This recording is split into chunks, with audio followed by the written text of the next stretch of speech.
Hello, my name is Asatsu5 and this is a quick review over the K-Ball UMC style.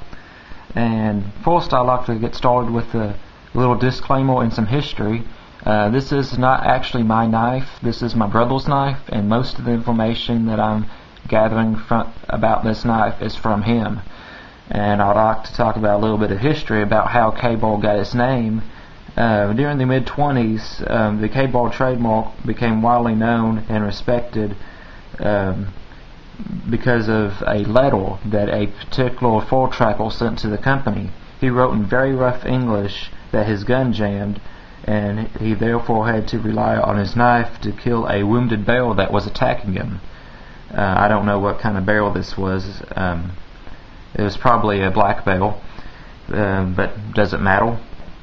Well, anyways, this four trapper was really just over the edge of being illiterate. He was just, literate enough to write a very rough letter, and he wrote the phrase K-A-Ball, B-A-R. So the company therefore was so honored by his testimony that they named the knife and the company after that phrase, K-Ball. So this is actually a barrel killing knife. And so I wanted to tell you that story. But this knife in particular, I guess this knife is based on the hunting knife, but the marine style knife was solvent in our military since World War II, and 50 years later it's still kicking. Just going to go over a few specs. It weighs 0.70 pounds. The blade length is 7 inches. The overall length is 11 7/8 inches.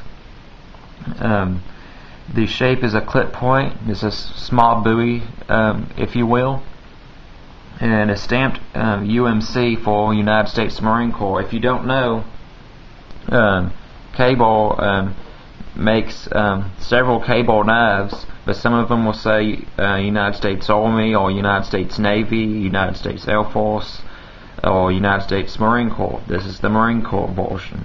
They're pretty much all the same knife, but if you have a certain loyalty to a particular branch, you can get that knife stamped with your insignia and abbreviation. The steel is 1095 carbon. It has no pocket clip, obviously. It's flat ground, not full flat ground, but just flat ground. And it has a little blood groove to lighten the weight up. The name blood groove is really kind of misleading. And it's made in America, New York to be exact. The sheath is level, and it's made in Mexico. But they also make a version of this knife, I think it's called the Next Generation, that has a synthetic sheath, and it has synthetic handles. The handle is level. It's stacked washers, and really the stacked washers is kind of slick. Your fingers can slide on it fairly easy. If you really grip it, your hands aren't going anywhere, but just doing that, there's not a lot of traction. The guard is functional as to prevent your hands from sliding forward. I don't know if I'd be trying to catch a blade with this guard, but the guard is metal, so I guess it could happen.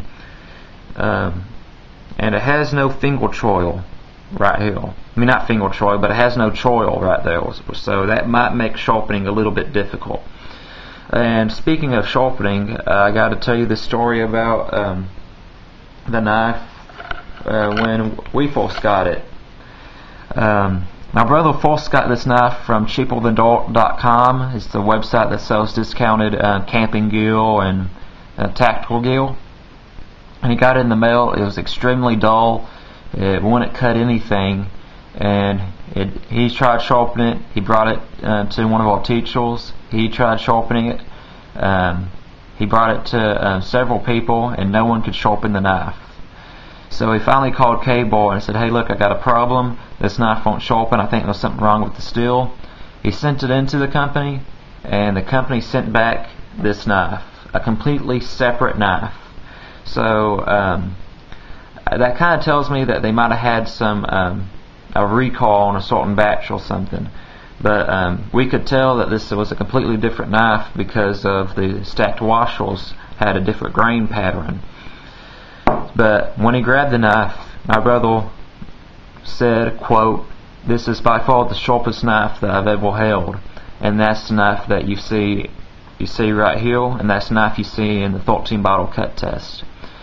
And my brother since then has used this for camping. He's used this as a utility knife for opening up boxes, opening up packages. He's used this to cut 13 bottles. Speaking of which, I know that none of my subscribers are doing this, but I've been getting a lot of trolls on the 13 bottle cut test saying how I'm wasting water.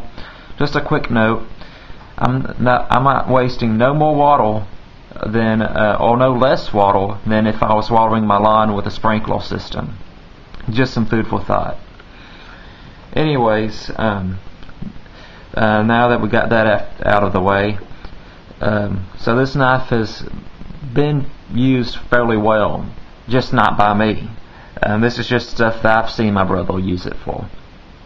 But this is a fighting utility knife. It's not a dedicated fighting knife. It's made to be used for tasks such as opening up packages, camping, food preparation, and that's why the Kabar was really one of the first knives that, well, in World War I, you saw a lot of daggers.